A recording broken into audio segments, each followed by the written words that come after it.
사랑하는 형제 자매 여러분, 교회에서 우리는 서로를 형제 자매라고 부릅니다.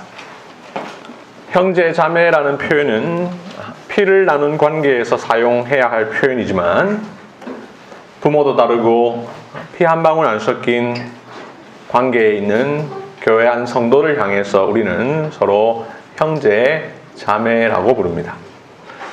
사도 바울은 서신서 곳곳에서 형제들아 라고 불렀고 서로 간의 형제 사랑을 강조했습니다. 초대교회, 고대교회도 신자들 간에 서로를 형제 자매라고 불렀습니다.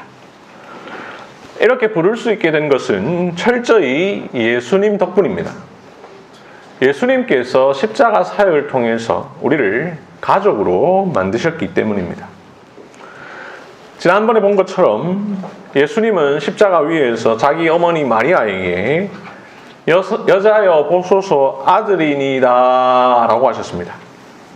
제자 요한에게 보라 내 어머니라 라고 하셨습니다. 요한의 어머니가 예수님의 어머니요, 요한이 예수님의 어머니의 아들이니 요한과 예수님은 한 어머니의 한 형제가 되었습니다.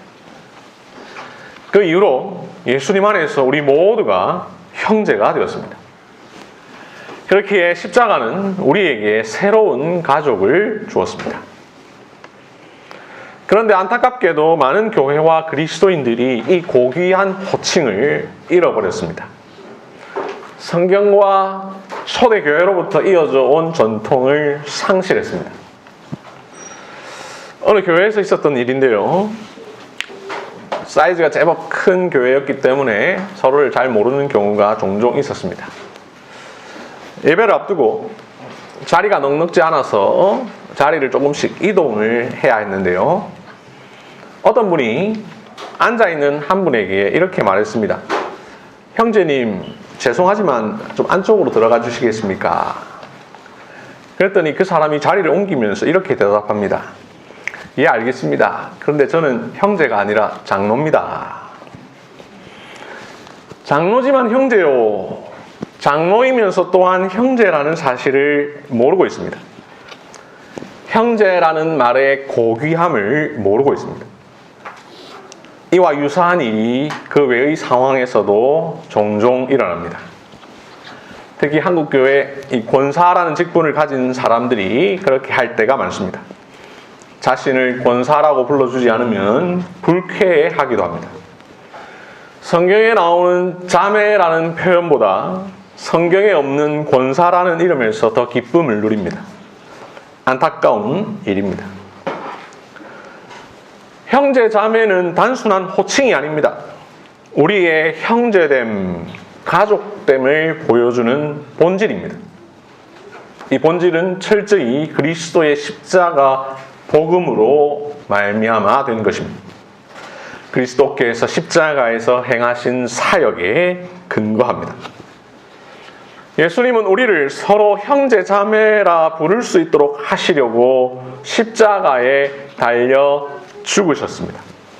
오늘 우리가 읽은 본문이 이 사실을 우리에게 잘 가르쳐 줍니다. 오늘 우리가 시편 22편을 읽었는데요. 왜 시편 22편일까? 시편 22편은 예수님의 십자가와 깊은 관련이 있기 때문입니다. 십자가 사건을 잘 아는 사람이라면 시편 22편을 쭉 읽을 때에 시편 22편을 쓴 사람의 1차적 감정보다는 오히려 예수님의 십자가 사건을 떠올리기 마련입니다. 실제로 시편 22편에는 예수님의 십자가 사건과 관련되는 이야기가 많이 나옵니다. 한번 볼까요? 먼저 18절을 보시면 내 겉옷을 나누며 속옷을 제비 뽑나이다 라고 노래하는데 이 부분 우리가 몇 주 전에 살펴보았습니다. 요한복음 19장 23절 24절을 보면 예수님께서 십자가에 달리셨을 때 군인들이 예수님의 겉옷을 나누고 예수님의 속옷을 제비 뽑아 가져갔습니다. 요한은 그 일을 가리켜서 이는 성경에 그들이 내 옷을 나누고 내 옷을 제비 뽑나이다 한 것을 응하게 하려 함이로라 라고 말하면서 바로 이 시편 22편 18절 말씀을 인용하고 있죠. 이렇게 22편은 십자가 사건과 관련됩니다. 그뿐만이 아닙니다. 시편 22편 6절부터 8절 말씀을 보면 나는 벌레요 사람이 아니라 사람의 비방거리요 백성의 조롱거리니이다. 나를 보는 자는 다 나를 비웃으며 입술을 비죽거리고 머리를 흔들며 말하되 그가 여호와께 의탁하니 구원하실 걸 그를 기뻐하시니 건지실 걸 하나이다 라고 해서 이 시편 22편을 쓴 시인이 사람들의 조롱을 당하고 있는 모습을 기록하고 있습니다. 그런데 이 모습 예수님이 당하신 모습과 매우 비슷합니다. 예수님께서 십자가에 달리셨을 때 십자가 아래에 있던 사람들이 유대인의 왕이라 쓰지 말고 자칭 유대인의 왕이라 쓰라 라면서 예수님을 비방했습니다. 군인들은 예수님에게 침을 뱉었습니다. 지나가는 사람들은 7절 말씀처럼 머리를 흔들며 예수님을 모욕하면서 8절 말씀처럼 성전을 헐고 사흘에 짓는 자여 네가 만일 하나님의 아들이거든 자기를 구원하고 십자가에서 내려오라 라며 비방했습니다. 함께 십자가에 못 박혔던 강도들도 예수님을 욕했습니다. 이렇게 시편 22편은 십자가 사건과 연관됩니다. 무엇보다도 시편 22편 1절은 이 시편이 예수님의 십자가 사건과 밀접한 관련이 있다는 사실을 우리에게 잘 보여줍니다. 시편 22편 1절을 보십시오. 내 하나님이여 내 하나님이여 어찌 나를 버리셨나이까 라는 말씀으로 시작하죠. 그런데 이 표현 우리는 시편 22편 1절에서보다도 다른 곳에서 더 익숙하게 듣는 말씀이죠. 예수님께서 십자가에서 부르짖으셨습니다. 엘리 엘리 라마 사박다니 나의 하나님 어찌하여 나를 버리셨나이까.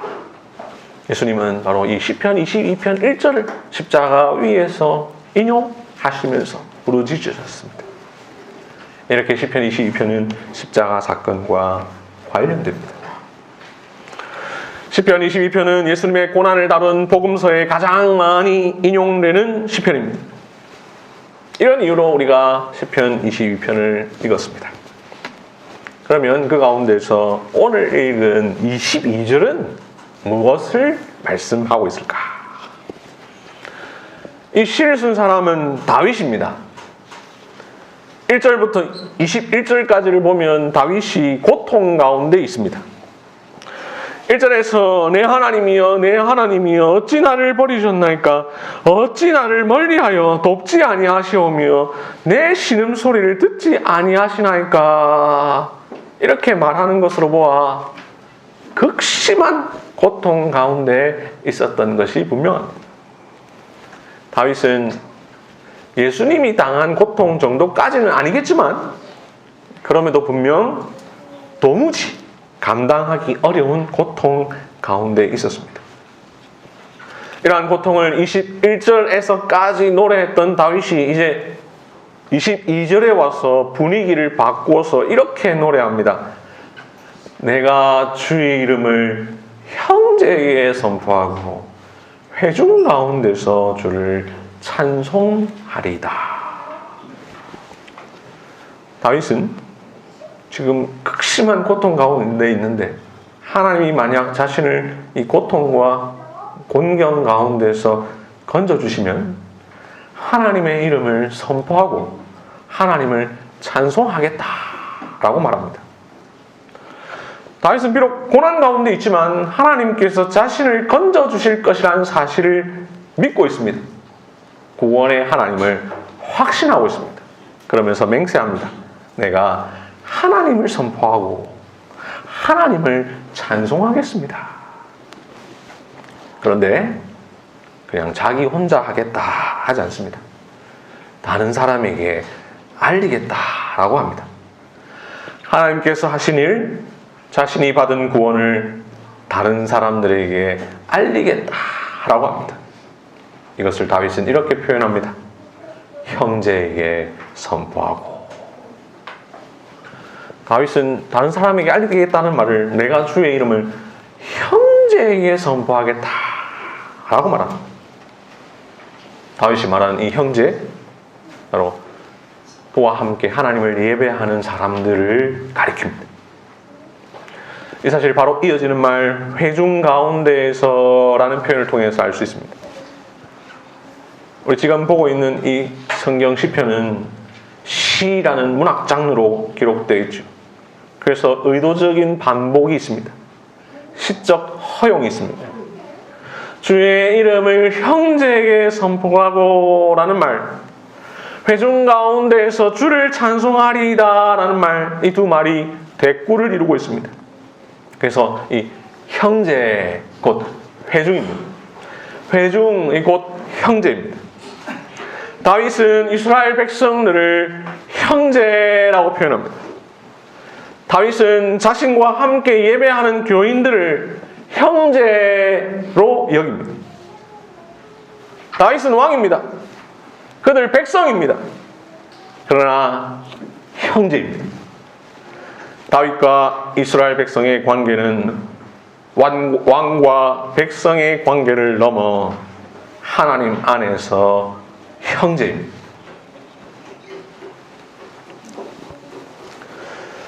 오늘 우리가 시편 22편을 읽은 이유를 예수님의 십자가 사건과 관련되기 때문이다 라고 했는데요. 그러면서 22절을 읽었는데 이것을 읽은 또 다른 이유가 있습니다. 바로 오늘 우리가 함께 읽었던 히브리서 2장 11절부터 12절 말씀 때문입니다.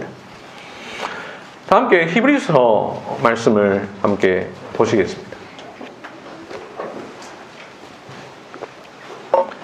히브리서 2장 12절을 보시면 우리가 왜 이 구절을 읽었는지를 설명 안 드려도 알 수가 있습니다. 이르시되 내가 라고 할 때 이 내가라는 말 앞에 난해주가 표시되어 있죠. 거기 보면 역시 설명이 있습니다. 시편 22편 22절을 인용한 것이다. 그러나 우리가 그것을 굳이 보지 않아도 알 수 있습니다. 여기 내가 주의 이름을 내 형제들에게 선포하고 내가 주를 교회 중에서 찬송하리라 라는 말씀은 시편 22편 22절 내가 주의 이름을 형제에게 선포하고 회중 가운데에서 주를 찬송하리다 라는 말씀과 같죠. 히브리서 기자는 예수님에 관한 이야기를 쭉 하면서 히브리서 2장 12절에서 시편 22편 22절을 인용하고 있습니다. 이 본문 무슨 내용일까? 그 11절 위로 쭉 가서 9절 이하를 보면 예수님께서 천사들보다 못한 존재 즉 사람의 몸을 입은 자로 오셨다라고 말씀합니다. 우리가 잘 아는 예수님의 성육신이죠. 예수님이 사람의 몸을 입고 오셨다. 그렇게 오신 예수님이 죽음의 고난을 받으셨습니다. 그리고 9절 마지막 부분에서 말하는 대로 우리 모두를 위하여 죽음을 맛보셨으니 십자가에서 죽으셨죠. 이 일을 통하여 영광과 존귀로 관을 쓰셨으니 예수님의 죽음은 곧 예수님의 영광입니다. 그렇게 십자가에서 죽으신 예수님이 11절 뒷부분에서 형제라 부르시기를 부끄러워하지 아니하십니다. 즉 우리를 형제라 부르십니다. 우리의 왕이신 예수님이 우리를 형제라고 불러주십니다. 그래서 히브리서 기자는 의도적으로 시편 22편 22절을 인용하면서 12절에서 말합니다. 이르시되 내가 주의 이름을 내 형제들에게 선포하고 내가 주를 교회 중에서 찬송하리라 하셨으며 다윗이 그 옛날 고난을 이긴 뒤에 그 고난에서 건져주신 하나님을 선포하고 찬송하였던 것처럼 예수님께서 십자가 고난을 이기신 뒤에 부활케 하신 하나님을 선포하고 찬송하십니다. 그 옛날 왕인 다윗이 이스라엘 백성들을 형제라 불렀듯 우리의 왕이신 예수님께서 자기 백성 우리를 형제라고 부르십니다. 이를 부끄러워하지 않으십니다. 형제라 부르시기를 부끄러워하지 아니하시고 높으신 그리스도께서 낮은 우리를 형제로 여기십니다. 예수님이 친히 우리의 위치로 낮아지셨습니다. 그가 우리와 같은 사람의 몸을 입으신 것처럼 이제 우리를 형제라 부르심으로 친히 낮아지셨습니다. 그래서 히브리서 2장 17절 말씀은 이렇게 말합니다. 그러므로 그가 범사에 형제들과 같이 되심이 마땅하도다. 사랑하는 형제 자매 여러분, 하나님의 아드님 예수님이 낮아지셔서 우리를 형제라고 부르셨습니다. 우리의 구원자 예수님이 십자가에서 승리하시고 그 승리를 우리에게 선포하시면서 내 형제들이라고 부르십니다. 예수님은 하나님의 아드님이요, 우리는 하나님의 양자들입니다. 그리하여 예수님과 우리가 형제가 되었습니다. 또한 우리와 우리가 서로 형제가 되었습니다. 그래서 히브리서를 작성한 이 사도 2장에서 이렇게 쭉 설명한 뒤에 바로 이어지는 3장 제일 첫머리 1절에서 이렇게 말하죠. 그러므로 함께 하늘의 부르심을 받은 거룩한 형제들아. 사도는 우리를 형제라고 부릅니다. 사도와 우리가 형제입니다. 형제라 부르시기를 부끄러워하지 아니하신 예수님께서 십자가 위에서 마리아에게 사도 요한을 당신의 아들입니다 라고 말합니다. 사도 요한에게 마리아를 보라 내 어머니라 라고 하셨죠. 이를 통해 십자가에서 예수님은 사도 요한을 자기 형제로 삼으셨는데요. 다 함께 요한복음 20장 11절을 보겠습니다. 요한복음 20장 11절.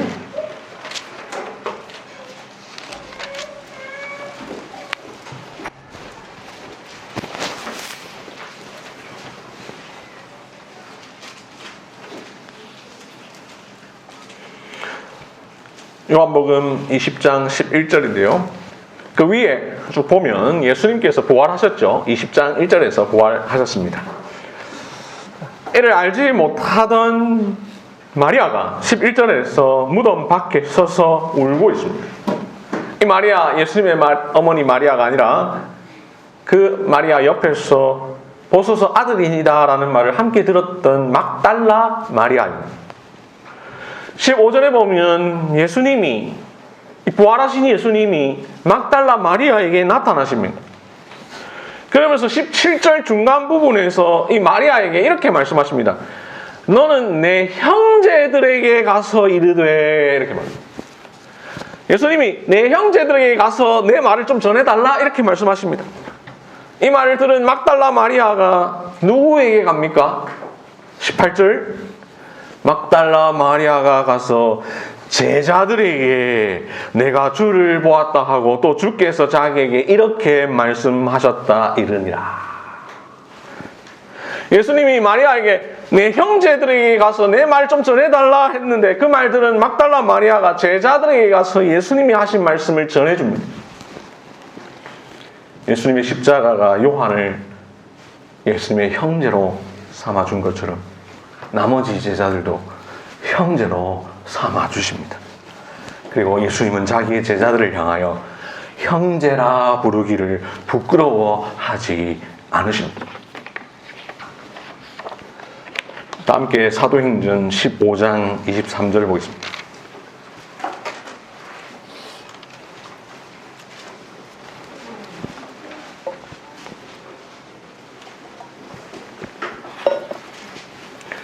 사도행전 15장 23절.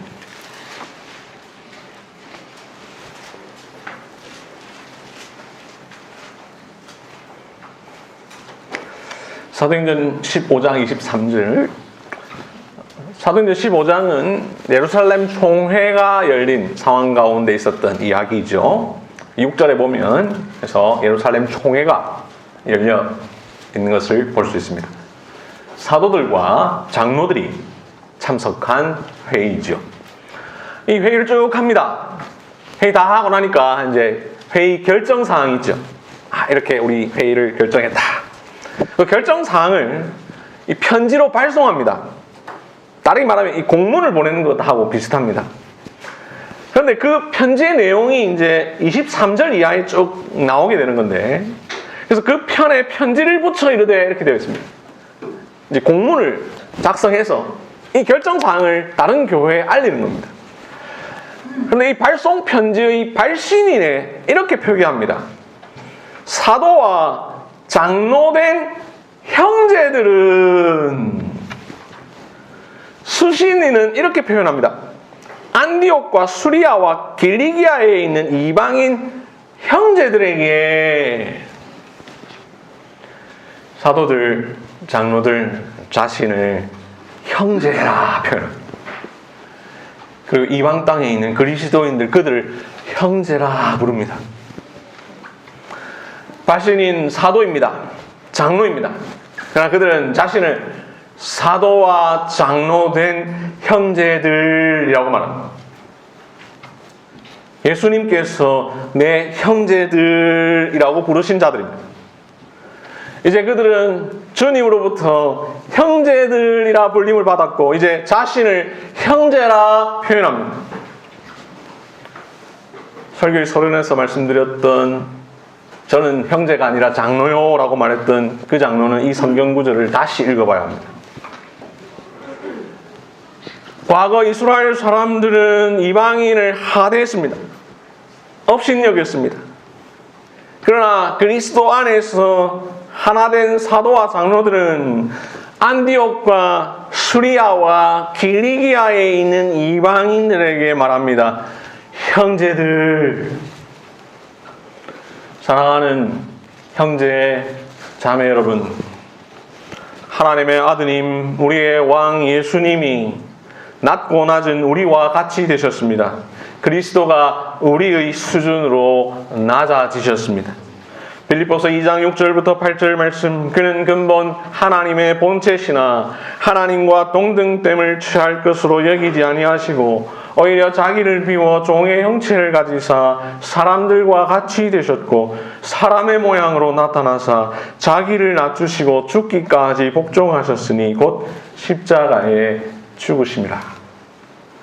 우리와 같은 사람으로 오신 예수님은 극심한 고통 가운데서 하나님께 부르짖으셨습니다. 나의 하나님, 나의 하나님, 어찌하여 나를 버리셨나이까? 의도적으로 시편 22편 1절을 사용하셔서 부르짖으셨습니다. 그러한 고통 가운데에서도 예수님은 하나님께서 자신을 구원해 주실 것을 믿었습니다. 결국 십자가 죽음을 이기시고 부활하심으로 우리를 형제 삼아 주셨습니다. 그리고는 친히 형제라고 부르셨습니다. 우리와 같이 낮아지신 예수님은 우리와 같이 낮은 자들을 향하여 형제라 부르시기를 부끄러워하지 않으셨습니다. 오히려 우리를 동등한 자로 대하셨습니다. 고귀하고 존귀하신 하나님의 아드님이 우리처럼 비천하고 죄악된 자들을 향해 형제라고 부르기를 부끄러워하지 아니하셨습니다. 왜냐하면 예수님은 하나님의 아드님이요 우리는 하나님의 양자니 예수님과 우리의 관계는 형제이기 때문입니다. 이 모든 것 십자가로 말미암아 일어난 일입니다. 예수님께서 우리를 위해 대신 죽으심으로 말미암아 된 일입니다. 예수님이 우리 모두를 위해 죽음을 맛보심으로 된 일입니다. 십자가는 예수님과 우리의 관계를 새롭게 만들어 주셨습니다. 이제 십자가 안에서 예수님은 우리의 친구요, 우리의 형제며, 우리는 하나님의 자녀요, 예수님의 동생이 되었습니다. 이것은 십자가의 신비입니다. 성부, 성자, 성령 하나님께서 삼위로 일체로 독특한 관계를 이루고 계신 것과 마찬가지로 신비로운 관계입니다. 이제 우리 모두는 가족입니다. 그러므로 교회에서 형제, 자매라고 부르는 것은 단순한 호칭이 아닙니다. 매우 실제적인 것이요, 그리스도의 십자가로 말미암아 누리게 된 영광입니다.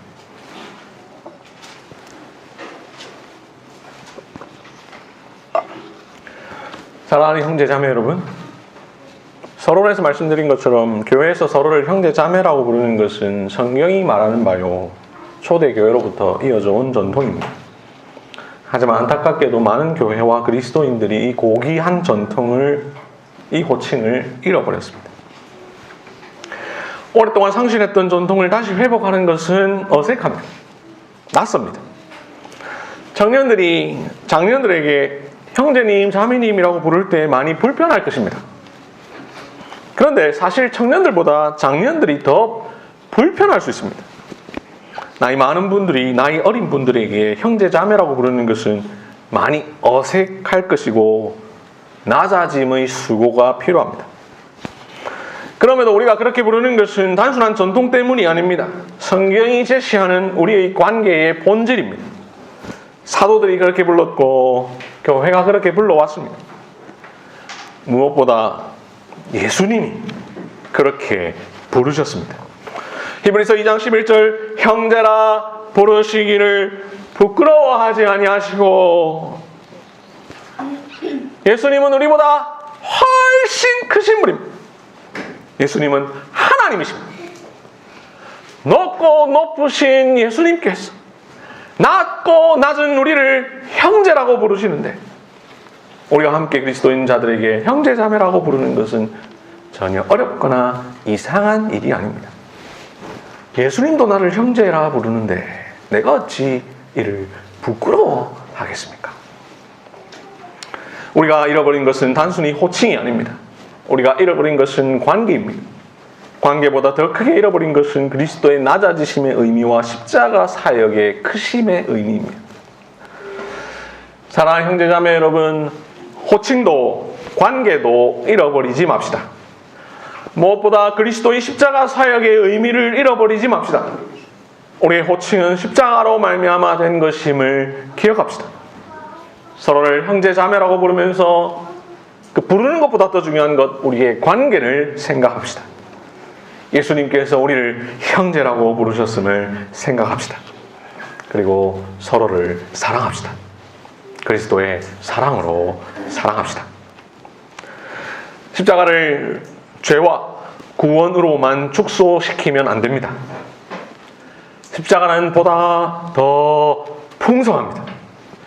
십자가는 그야말로 복음의 모든 것입니다. 죄, 구원, 그 정도가 아닙니다. 십자가는 예수님과 우리의 관계를 새롭게 해주었습니다. 우리와 우리의 관계를 새롭게 해주었습니다.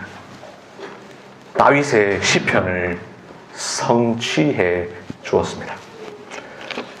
말씀을 맺겠습니다. 사랑하는 형제, 자매 여러분, 하나님은 우리 모두의 아버지이십니다. 예수님은 하나님의 아드님이십니다. 우리는 예수님을 통해 예수님과 마찬가지로 하나님의 자녀가 되었습니다. 예수님은 당신과 같이 하나님의 자녀가 된 우리를 형제라고 부르십니다. 하나님의 자녀된 우리는 서로를 형제, 자매라고 부릅니다. 이 모든 일을 이루시려고 예수님은 우리와 같이 낮아지셨습니다. 예수님은 창조주요 만유의 상속자시며 하나님의 영광의 광채요 하나님의 본체의 형상이십니다. 그러나 그 예수님은 하나님과 동등됨을 취할 것으로 여기지 아니하시고 오히려 자기를 비워 종의 형체를 가지사 우리와 같이 되셨습니다. 이 주의 이름을 내 형제들에게 선포합시다. 주를 교회 중에서 찬송합시다. 마지막 때에 부모와 자녀가 동등해지고 부부가 남매가 되며 우리 모두가 참 친구, 참 형제 자매, 참 가족이 될 것입니다. 아멘. 이 시간 다 같이 함께 기도하겠습니다. 하나님, 예수님을 통하여 우리를 구원하실 뿐만 아니라 감히 예수님으로부터 우리가 형제라는 말을 듣게 하시고 높으신 예수님, 우리를 형제라고 부르는 것 아무 꺼리낌 없이 부끄러워하지 아니하셨는데 하나님 아버지여, 우리도 주님처럼 낮아지게 하옵소서. 주님이 부르신 그 호칭을 우리가 사용함으로 주님의 구속의 은혜를 교회 가운데서 온전히 느끼며 증거하는 우리들 되게 하시고 한길교회가 진정으로 가족이 되게 하옵소서. 다 같이 함께 기도하겠습니다.